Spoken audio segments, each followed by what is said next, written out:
आका करीम अलैहिस्सलाम के प्यारे दीवानों, नमाज ईद का तरीक़ा क्या है आपको आसान सी भाषा में, आसान सी ज़बान में बताने की कोशिश करूँगा। तो आप वीडियो मुकम्मल देखें और यार लाइक कर दिया करो, यार लाइक कर दिया करो। आप सोचेंगे हज़रत लाइक मांग रहे, यार आपके एक लाइक से ना बड़ा जज्बा मिलता है, खुशी होती है। इसलिए कि हम लोग यार मेहनत करते हैं, मसाइल तलाश करते हैं, पढ़ते याद करते आप लोगों के लिए ताकि आपको आसानी हो। फिर आप एक लाइक नहीं कर सकते तो क्या फ़ायदा यार।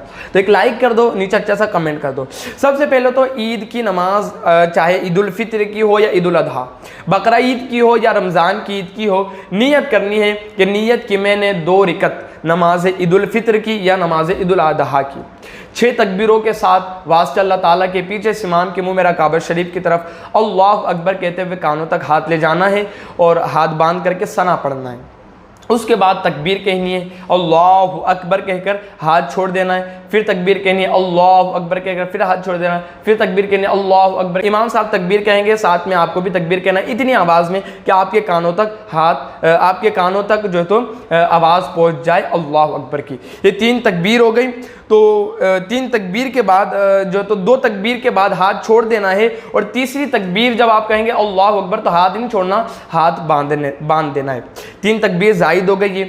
अब इमाम साहब अल्हम्दो पढ़ेंगे और जो है तो कोई सूरत की तिलावत करेंगे, उसके बाद रुकू होगा, सजदा होगा, फिर खड़े होंगे। ये बात ध्यान रहे कि जब कुछ पढ़ना हो तो हाथ बांध लेना है और जब कुछ नहीं पढ़ना, सिर्फ तकबीर के नहीं तो हाथ छोड़ देना है। इसको इस तरीके से याद रखें। और जो पहली रकत है उसके अंदर क़ीरत से पहले 3 तकबीर है और जो दूसरी रकात है उसके अंदर क़ीरत के बाद 3 तकबीर है, ये भी याद रखें। अब इमाम साहब खड़े हो गए, सजदे से क़याम की तरफ आ गए, तो अब इमाम साहब जो है तो क़ीरत करेंगे। क़ीरत करने के बाद अल्लाह अकबर इमाम साहब कहेंगे, आपने भी अल्लाह अकबर कह करके हाथ छोड़ देना है। फिर अल्लाह अकबर कहेंगे, फिर हाथ छोड़ देना है। फिर अल्लाह अकबर कहेंगे, फिर हाथ छोड़ देना है। फिर अल्लाह अकबर की जो चौथी तकबीर होंगी वो रुकू की होंगी। फिर रुकू में आपको जाना है और फिर सुबहान रब्बिल अज़ीम और फिर इसी तरीके से मामूलात जिस तरीके से हम अदा करते हैं, सजदा और फिर क़ौद आखिरा में बैठकर अत्तहियात, दुरूद इब्राहिम, दुआए मासूरा, फिर सलाम फेर देना है। आका करीम अलैहिस्सलाम के प्यारे दीवानों, फिर इमाम साहब खुतबा पढ़ेंगे।